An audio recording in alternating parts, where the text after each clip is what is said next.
Welcome to The Unconventional Path, Entrepreneurship and Innovation Stories and Ideas. Hello, I'm Bela and Mike. And I'm Mike Wasserman. Hey, Mike. Today's guest on the podcast is Andy Binns. You know, he recently co-wrote a book titled Corporate Explorer, How Corporations Beat Startups at the Innovation Game. We had a fascinating conversation about innovation and entrepreneurship, both in large corporations and in startups.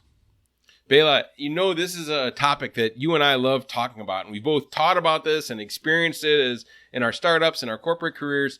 And we've had lots of great corporations over the last, 3 or 4 years plus we've been doing this.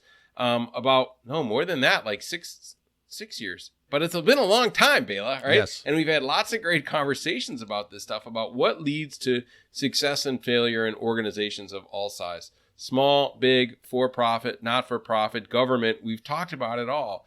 And it really does come down to these things that are related to being able to innovate. And it's leadership. We've talked about culture and creativity and managing change. We've talked about technology change. We've talked about social change. But it all comes down to how can you respond to changes in your environment and how can you be innovative to provide value to your customers. So given that this is one of our favorite topics, I was really excited when you told me about Andy Binns and his book, and I checked it out. And there's lots of interesting stuff. So I guess rather than blather and give all the good stuff away, Bela, what do you think we get right to it? Sounds good. Let's get right to the interview. Hello, listeners. Today we have Andy Binns on the show. He is co-founder of Change Logic and a corporate innovation guru. So welcome to the show, Andy. Hey, thank you, Bela. I appreciate that. I like the term guru. That makes me sound extraordinarily smart, I feel. Yes, it is a good word, isn't it? Very good word. So let me ask you a question. If you're at a social gathering, so not a business-related gathering, but a social gathering, and you get introduced to somebody, and after the introduction, they say to you, Andy, really nice to meet you. What do you do? How do you answer that question? I say I advise large corporations on how they innovate and change. And then when you say that, typically what happens? Do they walk away or do they want to know more? I'm afraid a lot walk away. No, I've had everything from, then perhaps you read my book. And the person asking it knows an awful lot about the topic, to a lot of stories. Because the thing is that anybody who's worked for an organization, actually of any size, knows that there is this question of how do we learn to do new things? Yeah. How do we get after stuff that is changing in our world? And how do we convert that into either opportunity or defense, right? And very often, the larger we are, the more we feel the need to play defense. Sure. In our business. So usually I get great stories. Well, that's good. That's a lot of what happens. So, when I hear the words large corporation and innovation, at least in my mind, it almost seems like an oxymoron. Those things typically do not go together. So let's talk to me a little bit about that.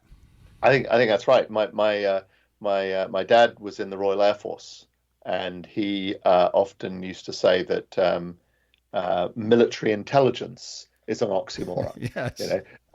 And corporate innovation, I think you're right, is absolutely right up there. I think that that is a deserved reputation to a significant degree. It is really hard. And we can talk more about why it's hard. And in the book Corporate Explorer, we talk about the silent killers of exploration that exist in organizations. But we open this book with a different lens, and the one we say is Corporate Explorer: How Corporations Beat Startups at the Innovation Game. And let's be honest, they don't beat them every time. They may not win half the time, but they do beat. And so, and the reason we wanted to point this out is because sometimes we miss that story, because it's not the shiny object of a new startup. It's actually can look like a business that's been doing well for a long time, continuing to do well. But actually the story under the hood is rather different. And so, and if we can unlock that, then we can deal with some of the other experiences that people have that are much more difficult and much more negative. Yeah. There's lots of great examples in history of companies that have ignored innovation that grew up within their own ranks and Yes. eventually led to their demise. I mean, a great one is Kodak, where they Yes. actually invented digital That's right. photography. That's right. And so what are the barriers that make this really, really challenging for large corporations? Yeah, and I just want to underline what you just said. It's like really important that we disconnect these topics. Firms do not get disrupted because they don't see it coming. They get disrupted because they don't know what to do with it, right? And they don't know, and they get in their own way. They sort of struggle to move. Kodak, mid 90s, George Fisher, CEO, comes in from Motorola, and he's all over the idea of digital photography. This is his absolute, every moment of his waking day, potentially too much, right? And he attributes his failure, which he calls it that, to cognitive inertia. That a lot of very smart people, well-intentioned people, cannot get into a new way of thinking, that they are locked in a world which conforms to what they've always done, right? And so this sort of power of habit, or some might call it culture. Yeah. Right? And culture is, the expected behavior or norms of behavior in a group, right? And that is a strong, powerful influence. Sure. Now, culture has a few different sources. One of them is professional identity, right? And we're both former IBMers, so we have some shared professional identity. But if you go into an insurance company, the power is with actuaries. If you go into a semiconductor company, the power is with electrical engineers. If you go into an advertising agency, it's with the creatives, right? And this professional identity, if an innovation sparks it, runs against it, they will resist, right? Similarly, this concept we call risk aversion, right? Which really is the difficulty that we have with putting at risk what we've already got when the time comes to invest in what we really want. Yeah. Right. And it's a sort of this, we need mechanisms to deal with having both and not either or at some level. And then the other part of this of this story is definitely that people learn to operate in a system which is set up for constant optimization. How do we get better and better and better at what we always do? Somebody calls it dynamic conservatism. Mm-hmm. And actually, this is something that can strike a small company just as much as a large, right? It can strike a small team just as much as a large team, because it's about getting into your comfort zone. And the more successful you are, the more well-honed that success system becomes. And so that makes it very, very challenging to break out. And I think that's what Fisher is talking about when he says inertia. Yeah. Well, the things you've been talking about here for the last minute or so really have to do a fair amount with changes in behavior, right? You're asking people to change the way they behave, the way they think. And that's really, really difficult, right? Particularly if, I've been working at a company for 10, 15, 20 years, and it's been going great. And the way I've been behaving, I've been rewarded and everything's great. And now you want me to behave differently, or maybe I need to behave differently because the world has changed. Those are really difficult challenges. So how do we sort of begin to think about that as an organization? And I think begin is the right word, right? Because one of the mistakes that people fall into is trying to change everything too fast. And an alternative is to think of, how do I start small, experiment my way to success, and think of, we in the book Corporate Explorer, we're talking about people who built ultimately multi-billion-dollar businesses, but they don't start there. They start in a small way. And these are business incubators, but they're also cultural incubators, right? And so you can't change behavior and then see innovation. You need to do both together. You need to start small, prove it works, involve people in looking at a different way of doing things, Yeah. so that they learn new practices, and out of that it can start to scale. Yeah. Very nice. So let's talk about the book for a second. Yeah. So the title of the book is Corporate Explorer: How Corporations Beat Startups at the Innovation Game. So talk to us a little bit about that. Who's the intended target? Yeah, what we really want to do is speak to those people in corporations who have ideas, who have areas of opportunity, customer problems they want to solve, and they want to get support to pursue them. Or a manager who wants to see more of those people step forward, right? And wants to understand a little bit about what it takes. Because I do believe that, or we do believe, and our research supports, that just as an entrepreneur is the lifeblood of creation of new business ideas, creation of new small businesses, so a corporate explorer is the lifeblood of new ideas, new businesses, new ideas within corporations. It's not different. There's some differences we'll talk about, but essentially these are the people who spark that creative insight, that they see a problem they want to solve, right? And they're going to go after it and make it happen. And so in the book, we talk about Christian Kurtisch at the insurance company in Austria, Unica, right? This is like a $5 billion revenue, 20 million customers firm.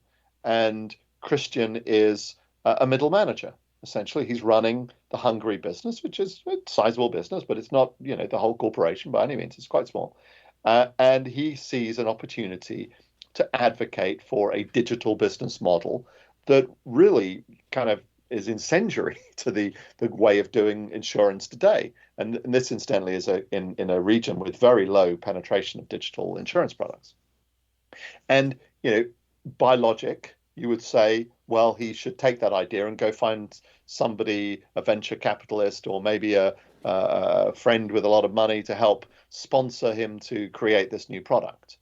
But he says, no, I'm going to figure out how to do it inside. And he wants to do it inside because he already has the licenses to sell insurance in all the countries he wants to take the product to. He already has an army of actuaries, and he already has a set of resources. All he needs is the freedom, right? And a little bit of discipline, but the freedom to get it done. Yeah. And that's what he secures. Yeah. And he gets it. And we tell multiple stories like that. Of these people building new businesses inside large corporations. Yeah. Interesting. As you were saying that, I'm thinking about this notion of, I was in the venture business for a while, and basically what venture companies do with the money that what companies do with the money that venture capitalists invest in them is they go get actuaries. They go get the licenses. They go get all of those things that the big corporation has already. Already has. Right? Yeah. So that's exactly what they're doing. They're building out the sales team. They're building out distribution. They're increasing manufacturing, whatever it is. So there's a lot of advantages, right, that a large corporation has. And if you took a step back in the perfect world, you'd say they would win all the time. That's right. But they don't. So let's talk about some of the challenges that in a large corporation. Yes. And one of them is, well, why is it that it's so difficult to get hold of those assets, right? And we're back to this notion of silent killers to some degree, and the way power gets distributed in any established group of people, right? Those who run it and those who have most influence, right? And sometimes those two people are different, right? Sometimes in corporations, the person who has the most influence isn't the person at the top, the person next down, or who has control over a core, asset, depending on the industry. And so you've got to figure out how to win them over. Whether it's Christian at Unica, or we talk about Jim Peck at LexisNexis, or there's a story about Balaji Bondili at Deloitte, a big consulting firm. Each of these characters have to build a sort of social network around them, right, to get through these silent killers. And this is where they're different from the entrepreneurs. The entrepreneur can go out and get access to venture capital, but the corporate explorer has got to work inside, and to do that, they need allies, They need people who are willing to do things for them, help out, commit resources, be willing to support them. You need advocates, people who are actually going to speak up, because corporations are full of rumors and bad news, right? Well, you've got to have somebody who's going to say, actually, it turns out that Bela's doing something really great. Let me tell you why, right? And sometimes you need, ambassadors, people who are going to go to talk to the person who has influence and explain it to them objectively, right? And so this sort of influence network that you need to put together around your idea is that key difference between the entrepreneur and the corporate explorer, and it's what allows them to cut through some of those really tough challenges. Yeah. The other thing, Bella, I'd say is that the ones who succeed are often really good at teaching senior executives what they don't know, right? Interesting. And some of that teaching has to be done with a lot of humility, and in a way that makes the executives feel like it was their idea all along, or that at least that they played a big role in making the idea successful. Yeah. And so what we find is that these corporate explorers have strong social networks, high humility, and a sort of a patience and a resilience, really, to sustain the effort and to teach people, well, we're going to run experiments. You run an experiment and you don't know which option is going to work. So we're going to go find out. Yeah. Right? And we're going to start small. That's not in the experience of a corporate manager who's run a $1 billion business or a $10 billion business. Right. They're running something with spreadsheets and predictable performance, and you manage the operational levers to get an outcome. This is different. This is high uncertainty. This is lots of little tests. And so they've got to be taught about that. And these corporate explorers figure out how to do that. Yeah. Yeah. Again, as you're saying that, I'm thinking, in sort of the typical corporate world, if you miss your numbers by a percentage or two, that could be your job. Whereas in this sort of exploratory stage, you can miss your projections or your ideas by a factor of 10. That's right. And that still may be good news. That's right. And of course, the unfairness is that you could miss it by a factor of 2 in the explore, and the same in the core. But in the core, they'll go, oh, well, that was because of all of these things, and they'll know what they are. Yes. Whereas the explore, they don't understand. Yeah. Right. And so even the same miss can be misinterpreted, and that's why this sort of managing reputation is so key to success. Yeah. There's lots of examples of people taking technology and leaving companies and then starting something on their own. Absolutely. A lot of examples of that. Yes. And I remember the first job I had out of grad school was working at General Electric's corporate R&D center. Mm-hmm. And I remember the guy who sat next to me invented, now this is in the 70s, a hot air popcorn popper. Way. Right? 1970s. Yeah. And if and I remember he took it, and I followed along because I was curious. He took it up the corporate chain to say, hey, look, this is a business idea, right? There's health concerns. People, that was the 70s was sort of the beginning of thinking about our health and all these things. And the response was, there's no way we see that would be $100 million a year business. And it's got to be at least $100 million a year business before we even think about it at General Electric, right? Because you're so big. So some of the advantages you get of being big also sometimes gives you metrics for a new business, which are really challenging, right? I mean, I would love to run a $50 million business making hot air popcorn poppers, right? Yeah. That would be great. Yeah. Not very interesting to General Electric because they're much bigger business. So how do sort of the metrics that people instill on these types of decisions impact all of this? Yeah. So here's I'm going to kind of take a different angle actually to what you just said, Bella, a little bit, because I understand your point that it's very difficult to evaluate things which would be smaller revenue. But I do think if I'm a corporate manager, I want to look at an opportunity and say, does this have the scale of opportunity to be worth my time, to be worth our investment? And some of that can be sketched out early on. Mm-hmm. Maybe not right at the beginning, but it can be sketched early on because you know who the potential customer groups might be, what the amount of money being spent to solve a particular set of problems are today.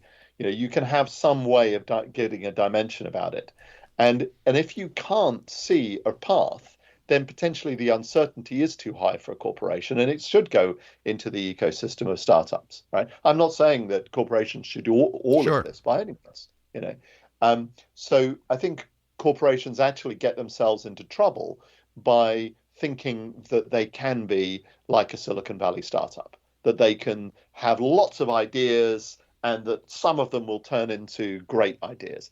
That's not the way that I would think about this. I think you start by saying, what's our strategic ambition as a firm? So one great example is MasterCard, right? And this is like 2010, 2012. Ajay Banga sets the ambition to say, I want to wage a war on cash, and I want to convert the 85% of transactions that are currently physical cash. I want to turn it into digital transactions, and I want to do it in the following areas, right? And so what he's just done to his organization is he said, here's what we're trying to do. Here's our big ambition. And then I'm going to say, here are the places I'm interested in ideas to realize that ambition, right? And I'm going to confine my innovation to some hunting zones, some places where I think there's the right opportunity, rather than the highly democratic, let's have lots of ideas coming, which you never have any idea how to filter or manage or sort, right? And that's one of the reasons why corporate innovation runs into challenges, is because they sponsor too many ideas with too few funds, and then they kill them off at some point because they never really committed to them.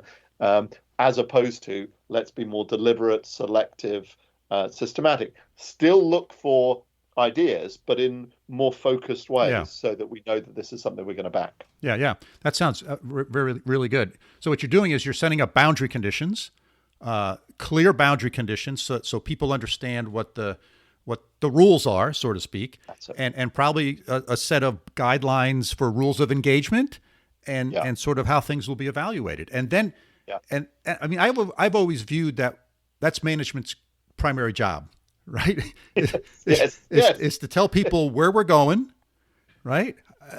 Kind of the boundary conditions, and then basically get out of the way, and let people go and figure it out. That's it. Yeah, I took 250 pages to say that. Yeah. But you're right. That's essentially the point. Yeah, without question. And the large organizations get into over control. Yes. Right. And that's one of the big barriers.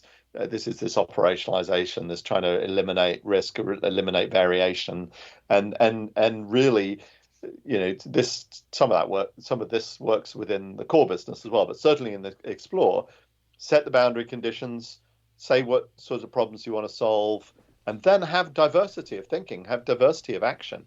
And give people the space, the separation from the core business to go do that. Yeah. And also this is again a cultural issue that many organizations are uncomfortable with the need to make decisions about that. Right. It's funny. I have the privilege of working with many companies from different countries and cultures. And if I'm in Austria or Germany or Japan or the United States or the United Kingdom, everybody will tell me the same story. We are very democratic. We don't like, that's the way we are. We Swabians are, or that's the way we are in Japan, or, in the Midwest, we don't, it's human beings, right? Human beings like to maximize comfort in a group. We don't like to have discord. And unfortunately, making choices around what you're going to back and what you're not going to back does create some somebody's going to lose. Somebody's great idea is not going to get backed. They're not going to get funded. Sure. And that, unfortunately, is a necessary activity within focusing your investments on the things that you really want to back. Yeah. So let's say a company decides, okay, we want to move forward with this thing. Right? Someone brought forward an idea. They did some preliminary work. It looks like it's scoping out really good. Now the company wants to stand this up and run with it. Do you have Yeah. thoughts on how they should do that? You know, do they do it internally? Do they spin out a separate business and then buy it back? Or, you know, what's sort of the operational way to sort of do this? So it depends tremendously on what you want to achieve, right? So if what you're seeking to do is to create a valuable asset that you might be able to sell, then you can look at spin outs and joint ventures, and you can look at this model that a number of people now have of a lab with entrepreneurs in residence who come in. We've done some work with the Japanese firm NEC, and they have NECX in Silicon Valley, and they invite entrepreneurs in to look at their technologies and say, okay, what kind of business can you create? And then they have a process for working with them on that. That's a perfectly great way of developing a valuable asset. However, if what you want to do is either build growth for the corporation, or you want to acquire new capabilities, right? Then this spin-out notion is a really poor way of getting it done, right? And most of that activity is wasted, right? And is a waste of corporate funds to do, and is really, I think, subject to a lot of innovation tourism, right? People who get involved in running these little startups and accelerators and labs, and they're having a lot of fun and they like looking at it, but the last thing they want to do is be of consequence of having to, I've got to scale this to $1 billion or $10 billion. No. I don't want to do that, right? If you really want to build a capability, and let's name some of the areas. If you run anything to do with a motor company right now, and you build things around gasoline-powered engines, then your business model might be in difficulty. If you run any business that's subject to changes in terms of digital technologies, which means almost everybody, right? Then you've got some significant challenges out there, and some of these things today are extraordinary, like the non-fungible tokens, right? The NFTs, yeah, and they attack anybody whose business has to do with an asset. Right, and so this could come after many smaller businesses as well as a technology. Right, it's a different way of authenticating and valuing assets. And so, if that's the case, you've got to figure out how to learn what these things mean and how you can participate in an economy that is changing. Because the one thing we know from stories like Kodak is that the world will change. And if we didn't believe that before, COVID certainly taught us that, right? Right. So in that situation, I think you've got to keep these things inside. You've got to separate them out organizationally, right? And if it's a really small firm, that could just mean one person. I get that. And don't go hiring people in from the outside to teach you how to do this, because this is back to the social network problem. They don't know anybody else. And so you'll never be able to tell whether they're any good or not, or whether you should listen to them, because they're an outsider who you don't trust. Even if you've got good intentions, they will be subject to all that cultural rejection. So choose a trusted insider, make them separate, and then move in small increments. Ideate, incubate, and then scale. Lots of small experiments through the incubation process. That's the key. And that is, to be fair, difficult for a corporation that is often used to spending a lot of money on an idea. Yeah. You've got to be patient. Anybody who's an entrepreneur knows you move in lots of small increments. And there are times when you're, doing every job, right? As an entrepreneur, I set up my company. I did every single job that was out there, and slowly we found other people who would fill in, and things got more stabilized. That's the same with a corporate startup as well, but it's more difficult for them to do because they're used to having an office of a certain size and having their importance in the corporation based on how many direct reports they have or wherever it might be. None of that is relevant to being successful, and they need to learn to push it aside.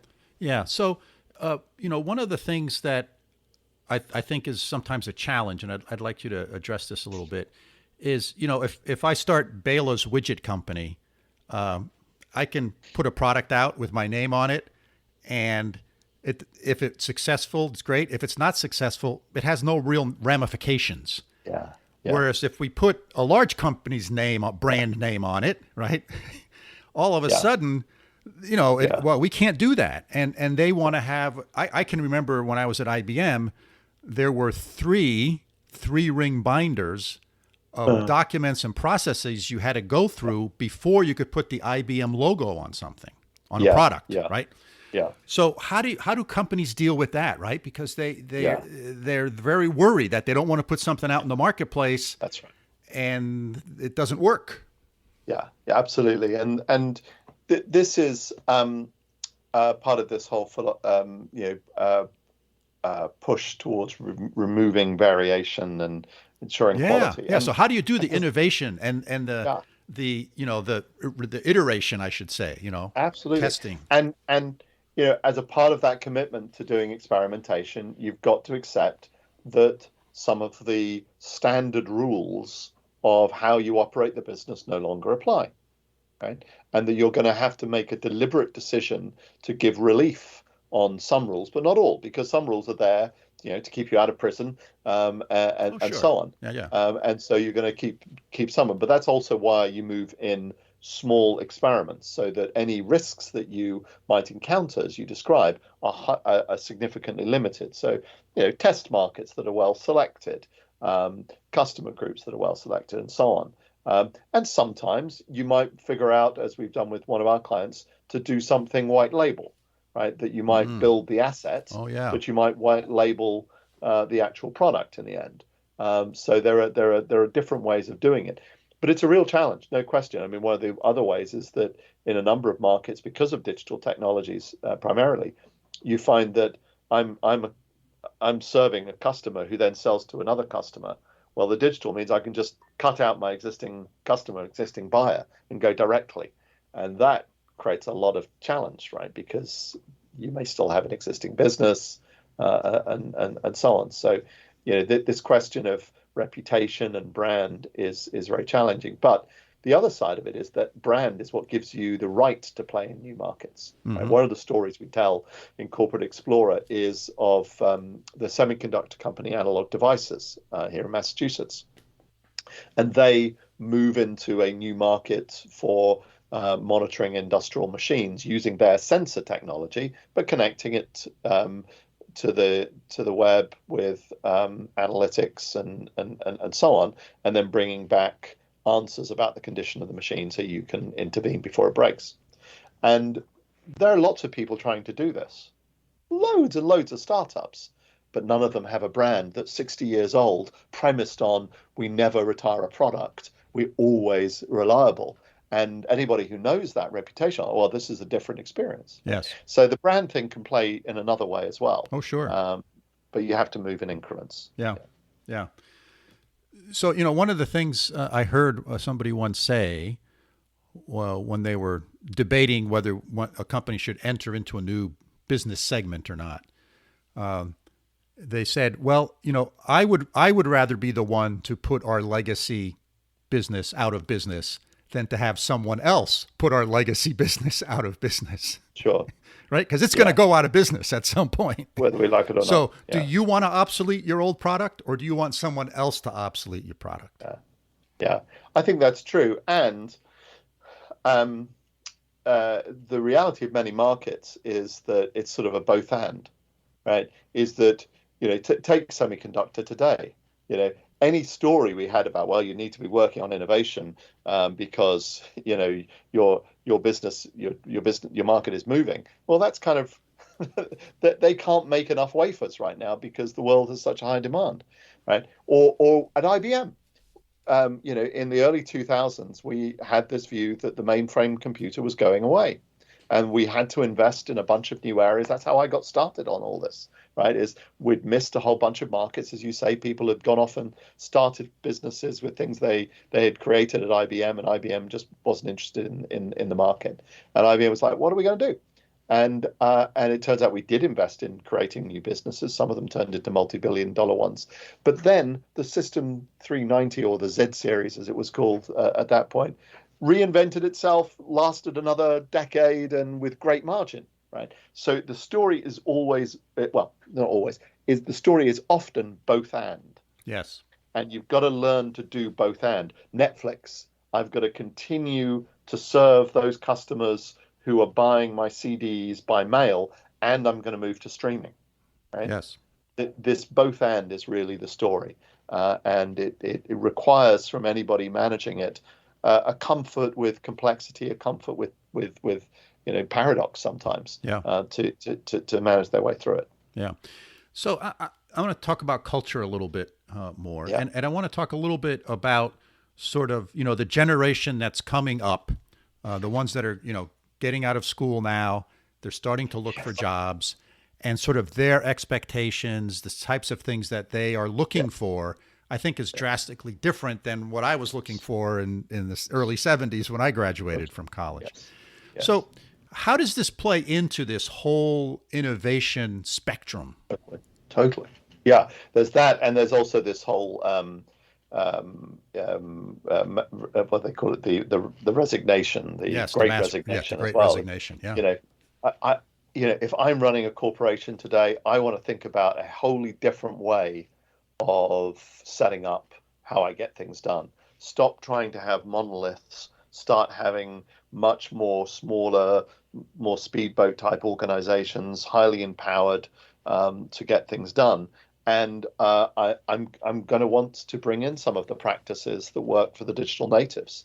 I want to have agile practices. I want to adopt these sorts of approaches where I'm asking people to bid for projects to be on, right? Which is the kind of options that people who work in software get.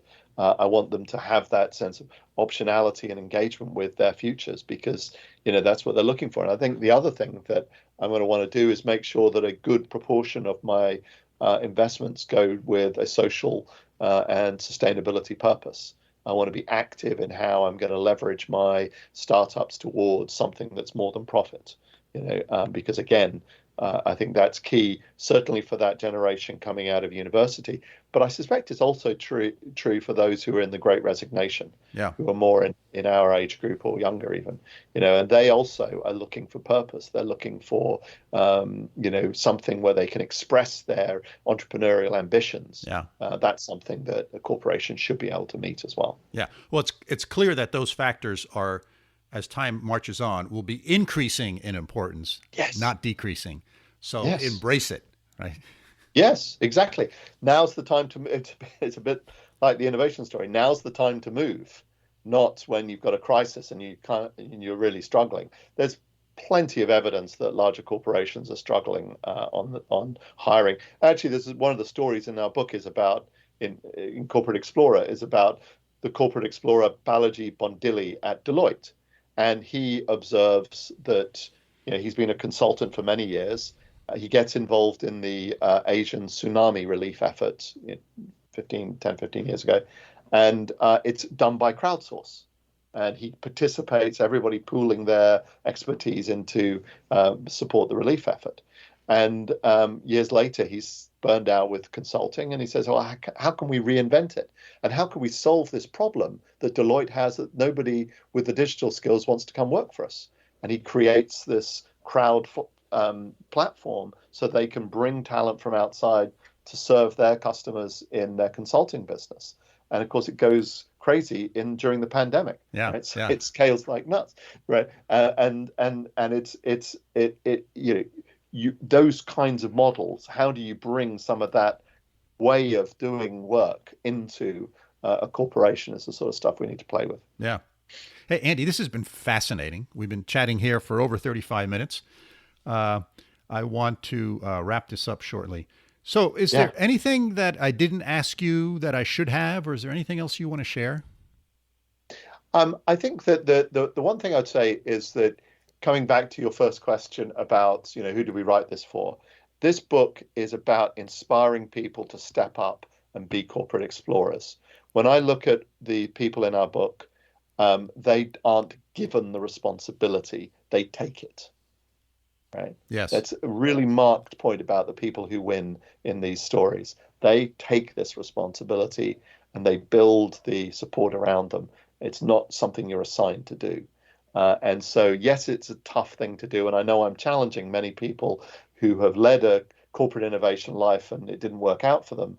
And I'm saying to those who are in that role now is, don't be a victim, be a leader in this and find a path through, because there is one there, and there are some inspiring stories that can show you the way. Yeah, excellent. Great way to close. I will make sure that there's links in the show notes on to your book Thank you. and to your firm as well. So I really appreciate you taking the time to be on the show today. Thank you, Andy. Delighted. Thanks for the invitation, Bela. Bela, well, that was a really interesting interview. And I love there was some parallels between kind of your career and what Andy was talking about what he wrote about in his book. What are some of the big takeaways that you were really interested in from your conversation with Andy? When you sort of look at large corporations, you would think they would win. They should win all the time because they have some great advantages, right? They have an existing infrastructure. They have distribution. They have sales organizations. And these are all things that young companies or new companies have to build and start from scratch. And so it's really a challenge. And that's one of the reasons young companies often have to raise outside capital, because to build a distribution network, to build a sales organization, to build a manufacturing or production facility, it takes a lot of capital investment up front before it starts generating returns. So large corporations already have this. And I find that to be, a great advantage to them. Now, their big challenge is, of course, they have an existing business, and they need that existing business to generate the revenue so that they can build new products and new businesses in the future. So they want to be careful to make sure they pay sufficient amount of attention to existing businesses because they need that revenue. And at the same time, they have to walk this tightrope of, I got to look into the future, but at the same time, I need to pay attention to my existing business. And the other challenge, I think, for large corporations, particularly in the Fortune 500, is for them to get interested in something, it needs to be pretty big. It's like I think I mentioned this in my conversation with Andy, when I was at GE, it had to be at least $100 million a year business opportunity before they even got interested. Well, I'll tell you, there's a lot of small private corporations that are, generating $40, $50 million a year that are fabulous, but they're not big enough for the really big guys. So there's this kind of threshold you have to get across in a large corporation. And I think that's one of the challenges that they often have. And that's one of the reasons they sort of miss out on these homegrown opportunities, because they're never quite big enough to get across that threshold barrier.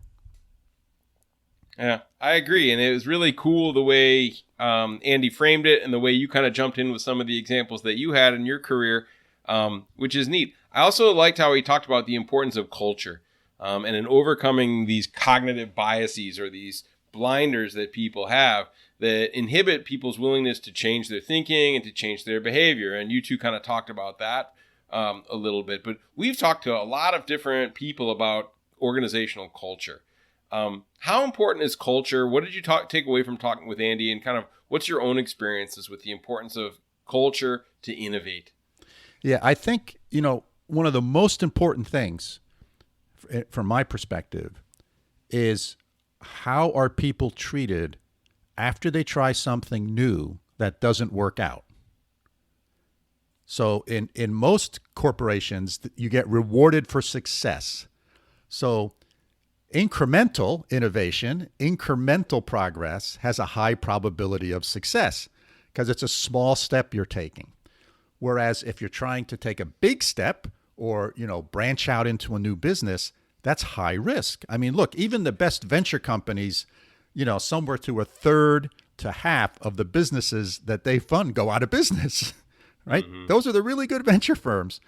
So if you look at a corporation, they're oftentimes, an existing large corporation, they're oftentimes not set up to deal with, okay, we're going to invest, $10 million and try this thing, and it doesn't work. And then when it doesn't work, what happens to those people, right? Do you Do they get, in essence, put in the penalty box, as sometimes I like to call it, right, for the next 3 or 4 years, and a bunch of them will leave or whatever?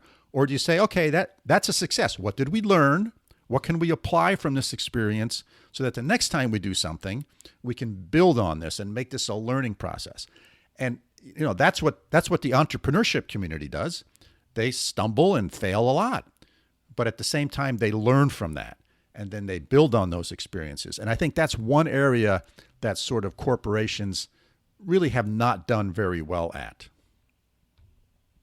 Yeah, I totally agree. And one of the things that struck me as you were talking about this is in Germany, we're a lot more risk averse in general. It's a cultural difference. And of course, there's exceptions in these cultural kind of models are stereotypes, and stereotypes can be bad. But in general, I found this to be kind of a reasonable approximation that on the whole, on the average, people are more risk averse in Germany than they are in the U.S. Now, we have some really great pockets of kind of startup activity and risk taking, but in general, it's not. And this does impact these great big ideas, right? These frame breaking innovations that you're talking about, and it does really encourage incremental innovation. And we've been a country of incremental innovation. We're, as you know, really good at engineering, really good at building stuff, really good at refining things and making things with a high level of quality. But we've fallen behind in the kind of the great big ideas. But I'll tell you that there's lots of people that work on this in the educational system and consultants and things like this that are getting people to use things like design thinking and lean startup methodologies and things that you and I have taught to get their minds wrapped around. Okay, it's okay to take a risk. It's okay to fail. We don't punish failure. We punish failure if you don't learn, right? You fail multiple times, right? But failing once there's nothing to be ashamed of or embarrassed of. But it takes a long time to make those changes. So I really see the cultural differences in what you're talking about and kind of the upsides and the downsides of this aversion to risk. So, and that's why there isn't as much venture capital money here as there is in the U.S. and there aren't as many startups. The startup rates aren't as high here per capita as in the U.S. But it's changing, it's growing, but it takes time to adapt that culture. And I think organizations face the same challenge. When you're traditionally a risk-averse company, you think of the insurance industry, right? They're pretty risk-averse. Right. And they're slow to adopt digital platforms, right? There was the example of the insurance, right, startup. Or the insurance company that in Australia that he talked about. It's a risk-averse industry, right? Now, you can contrast that with banking, where were typically risk-averse, and then deregulation happened, and the whole banking crisis, right, the whole mortgage thing, right, debacle happened. You can run into trouble in the other direction. So there's no checks and balances on risk-taking. So I think the path is somewhere in between, I guess, is a long way of saying this, is finding ways to encourage risk, and to reward risk taking even when the risk fails, but you still have to have some guardrails up around, right, what's an acceptable amount of risk to take in any existing organization. You said it great when you were talking about, I'm not slapping the IBM name on anything that its employees come up with, right? There's a big risk there. Right. So what are the guardrails and how can you I love the idea of the white labeling and doing kind of these spin outs and things where you're doing skunk works, right? And it doesn't have the company's brand name on it, but you can still experiment. So I don't know. What was I blathered for a long time. I'm sorry, but it really struck me. So how do you get to this position? How do you get your employees to be more willing to take risk and managers to reward that risk, but also to stay within the guardrails? Is there a middle ground? Well, I hope there is. I think that what you just talked about is sort of one approach that a lot of companies are using. They're trying to find that middle ground for themselves. Where is it? Where is this middle ground for us? And, that varies from company to company. It varies from the industry you're in. It sort of varies to the tone that the leadership and the management team sets for what's rewarded, what's not rewarded. But, another sort of interesting approach, and there's a couple companies that do this, they don't worry about developing their own products. They acquire. So their approach is sort of, we're not worried about developing it inside. What we're going to do is we're going to keep our eyes on the lookout for things that are interesting that maybe, maybe a competitor, a small competitor today, but could be turned into a big competitor in the future. So we're going to buy them now, and we're going to integrate them and incorporate it. And that's what they've decided to focus on. So they've decided to focus the way that we're going to grow our business is by acquiring companies and then integrating them into our business. So there's a couple different approaches here. And I think, there's no right or wrong one. They all have their challenges, right? We all know that the studies have shown that most mergers and acquisitions, a large percentage of them fail, right? And here again, you go back to this notion that I think large companies have a challenge accepting that things don't work out, right? They're so driven by it's got to work out, drives you down that road of incremental innovation, where even in the mergers and acquisition business, half of them fail. Half the mergers and acquisitions don't do anywhere near as what was expected. Like I said earlier, most venture capital firms, somewhere between 30 to 50%, the average venture capital firm, 50% of their companies go out of business. The really good ones, only 30% of their companies go out of business, right? So I think that's just part of the territory that comes along with trying new stuff. And as one person told it to me early in my career, that's the reason we call it research. You do it over and over again. You're researching, right? So anyway, that's sort of my 2 cents on it, Mike. Yeah. I love that, Bela. I've never heard that. The research, you search again and again. That's pretty cool. Yeah. Yeah, it was one of the guys I worked with in IBM mentioned that to me, I think. It also leads to unethical behavior when there's these pressure for results, right? That's what a lot of the banking stuff did, right? You've got, okay, we took a risk, it didn't work. There's all this pressure, so you cook the books, right? Or you do something illegal. So yeah, this openness is really important to failure, and I don't quite know how to put my finger on it, but I do think that talking about hiring talent, right? Hiring the right people and giving them the right incentives is pretty important. That bringing new people into the organization, I think you were talking about kind of, okay, after you've worked there for a long time, this is the way we've done it. We're successful, so this is the way we should keep doing it.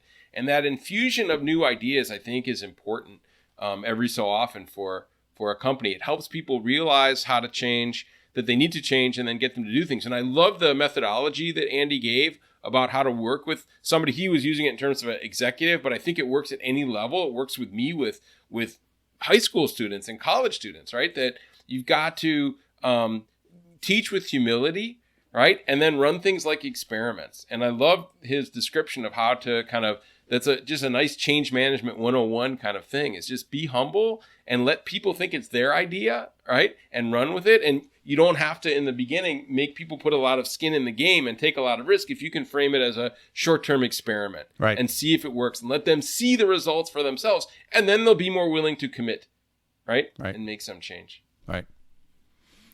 Sounds good, Mike. That was great. Yeah. All right. What do you think? I blathered a long time. I'm sorry. Do you think it's time to wrap it up? Yeah, I think we should wrap this one up, Mike. All right. Well, listeners, thanks for joining us today. We hope you found this episode and this interview with Andy Binns interesting and thought-provoking. If you have questions about what we discussed, as always, please feel free to get in touch with us. Our email is bela.and.mike@gmail.com. And hey, please do follow the podcast if you haven't already. Just hit that follow button on your favorite podcasting application. So until next time, signing off from upstate New York. See you soon, Mike. Sounds great, Bela. And from over here in actually sunny and warm Münster, Germany, we'll see you soon.